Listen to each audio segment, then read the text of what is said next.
Hi hello ನಮಸ್ತೆ. ಮಧ್ಯಾಹ್ನ ಲಂಚ್ಗೆ sambar ready ಮಾಡಬೇಕು, ಬಟ್ ಮನೇಲಿ ತರಕಾರಿನೇ ಇಲ್ವಾ? ಡೋಂಟ್ ವರಿ, ಸಿಂಪಲಾಗಿ ಈ ಥರ ಮಜ್ಜಿಗೆ ಸಾರು ಮಾಡ್ಕೊಳ್ಳಿ.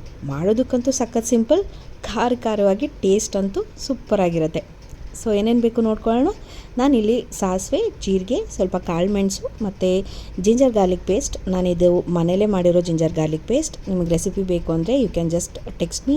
ಸೊ ನಾನು ಅದು ರೆಸಿಪಿನೂ ನಾನು ಶೇರ್ ಮಾಡ್ತೀನಿ. ಮತ್ತು ನಾನಿಲ್ಲಿ ಕೊತ್ತಂಬರಿ ಸೊಪ್ಪಿನ ದಂಟು ತೊಗೊಂಡಿದ್ದೀನಿ. ನಾನು ಕೊತ್ತಂಬರಿ ಸೊಪ್ಪು ಯಾವಾಗ ತಂದಾಗ್ಲೂ ಕೊತ್ತಂಬರಿ ಸೊಪ್ಪು ಮತ್ತು ಅದರದ್ದು ದಂಟನ್ನು ಸಪ್ರೇಟ್ ಮಾಡಿ ಎತ್ತಿಡ್ತೀನಿ. ಸೊ ಅದು ನನಗೆ ಯಾವಾಗಲೂ ಸಿಂಪಲ್ ಅನಿಸುತ್ತೆ. ಮಾಡಬೇಕಾದ್ರೆ ನನಗೇನಾದರೂ ಗಾರ್ನಿಷಿಂಗ್ ಬೇಕಾದರೆ ಕೊತ್ತಂಬರಿ ಸೊಪ್ಪು ಹೆಚ್ಚಿಬಿಟ್ಟು ಮೇಲೆ ಹಾಕ್ತೀನಿ.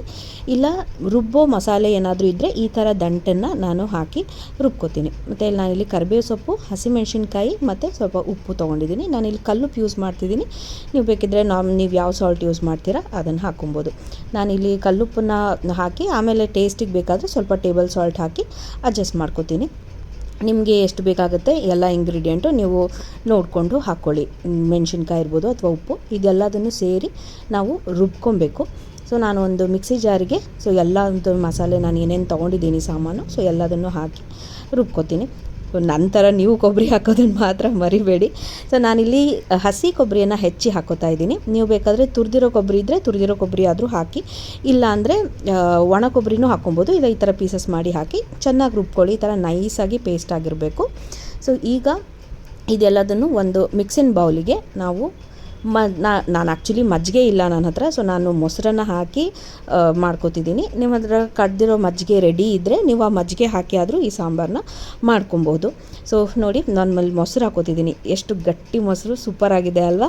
ಸೊ ಮೊಸರು ಹೇಗೆ ಮಾಡಬೇಕು recipe, if you want the recipe please text me in the comments. So ರೆಸಿಪಿನೂ ನಾನು ಶೇರ್ ಮಾಡ್ತೀನಿ. ಮೊಸರು ಹಾಕ್ಕೊಂಡು ಇದಕ್ಕೆ ನಾನು ರುಬ್ಬಿಟ್ಟಿರೋಂಥ ಮಸಾಲಾನ ಮಿಕ್ಸ್ ಮಾಡ್ಕೋತೀನಿ. ನೀವು ಮಜ್ಜಿಗೆ ಇದ್ದರೆ ಡೈರೆಕ್ಟಾಗಿ ಮಸಾಲ ಹಾಕಿ ಮಜ್ಜಿಗೆಗೆ ಮಿಕ್ಸ್ ಮಾಡಿದರೆ ಈಸಿಯಾಗುತ್ತೆ. ಇಲ್ಲ ಅಂದರೆ ಈ ಥರ ನೀವು ಮೊಸರು ಹಾಕಿ ಅದಕ್ಕಾದ್ರೂ ಮಾಡ್ಬೋದು.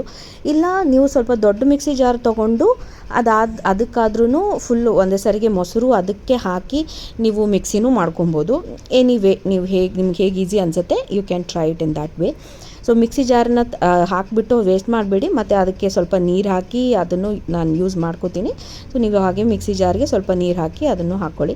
ಇವಾಗ ಮಿಕ್ಸ್ ಮಾಡೋಕ್ಕೆ ನೀರು ಹಾಕಿದರೆ ಚೆನ್ನಾಗಿರಲ್ಲ ಅಂತ ನಾನು ಇವಾಗ ಹಾಕಲಿಲ್ಲ. ಸೊ ಹಾಕಿ ಚೆನ್ನಾಗಿ ನಾನು ಇದನ್ನು ಬೀಟ್ ಮಾಡ್ಕೋತಿದ್ದೀನಿ. ಮೊಸರಿಂದ ಎಲ್ಲೂ ಮೊಸರು ಇದೆ ಅನ್ನೋ ಥರ ಕಾಣಿಸ್ಬರೋ ಚೆನ್ನಾಗಿ ಬೀಟ್ ಮಾಡಿಕೊಂಡು, ಸೊ ಆಮೇಲೆ ನಾವು ಕನ್ಸಿಸ್ಟೆನ್ಸಿ ಎಷ್ಟು ಬೇಕೋ ಸೊ ಅಷ್ಟು ನೀರು ಹಾಕ್ಕೊಬೇಕು. ನಾನಿಲ್ಲಿ ಇಬ್ಬರಿಗಾಗೋಷ್ಟು ಸಾಂಬಾರು ಮಾಡ್ತಿದ್ದೀನಿ. ನಾನು ಆ್ಯಕ್ಚುಲಿ ಈ ಮಜ್ಜಿಗೆ ಸಾರು ಅಂದರೆ ನನಗೆ ತುಂಬ ಇಷ್ಟ. ಸೊ ರೈಸಿಗೆ ನಾನು ಜಾಸ್ತಿ ಸಾಂಬಾರು ಹಾಕ್ಕೊಂಡು ತಿಂತೀನಿ. ಸೊ ಅದಕ್ಕೆ ನಾನಿಲ್ಲಿ ಸ್ವಲ್ಪ ಕ್ವಾಂಟಿಟಿ ಜಾಸ್ತಿನೇ ಮಾಡ್ತಿದ್ದೀನಿ. ನಿಮ್ಗೆ ಎಷ್ಟು ಬೇಕಾಗುತ್ತೆ ನೀವು ನೋಡಿಕೊಂಡು ಮಾಡ್ಕೊಳ್ಳಿ. ನೀರು ಅಷ್ಟೇ ಟೇಸ್ಟಿಗೆ ಎಷ್ಟು ಬೇಕಾಗುತ್ತೆ ಸೊ ಅಷ್ಟು ನೋಡಿಕೊಂಡು ಮಿಕ್ಸ್ ಮಾಡ್ಕೊಳ್ಳಿ. ನಂಗೆ ಸ್ವಲ್ಪ ಉಪ್ಪು ಕಡಿಮೆ ಅನ್ನಿಸ್ತು, ನಾನು ಸ್ವಲ್ಪ ಸಾಲ್ಟ್ ಹಾಕ್ಕೊಂಡು ಅಡ್ಜಸ್ಟ್ ಮಾಡ್ಕೊತಿದ್ದೀನಿ. ಮೇಲ್ಗಡೆ ಕೊತ್ತಂಬರಿ ಸೊಪ್ಪು ಹಾಕ್ಕೊಳ್ಳಿ. ಬೇಕಿದ್ದರೆ ನೀವು ಅದಕ್ಕೆ ಒಗ್ಗರಣೆನೂ ಹಾಕ್ಕೊಬೋದು. ನನಗೆ ಇಷ್ಟೇ ಸಿಂಪಲಾಗಿ ಚೆನ್ನಾಗಿ ಅನಿಸುತ್ತೆ. ಬಿಸಿ ಬಿಸಿ ಅನ್ನಕ್ಕೆ ಸೊ ಮಜ್ಜಿಗೆ ಸಾರನ್ನ ಹಾಕ್ಕೊಂಡು ಅದ್ರ ಮೇಲ್ಗಡೆ ಸ್ವಲ್ಪ ತುಪ್ಪ ಹಾಕ್ಕೊಂಡು ತಿಂತಿದ್ರೆ ಸೂಪರಾಗಿರುತ್ತೆ. ಜೊತೆಗೆ ಕರೆದಿರೋ ಸಂಡಿಗೆನೋ ಅಥವಾ ಈ ಥರ ಒಂದು ಮಜ್ಜಿಗೆ ಮೆಣಸೋ ಇದ್ದರೆ ಸೂಪರ್ ಅಲ್ವಾ ಕಾಂಬಿನೇಷನ್. ನೀವು ಟ್ರೈ ಮಾಡಿ ಹೇಗಿತ್ತು ಅಂತ ತಿಳಿಸಿ.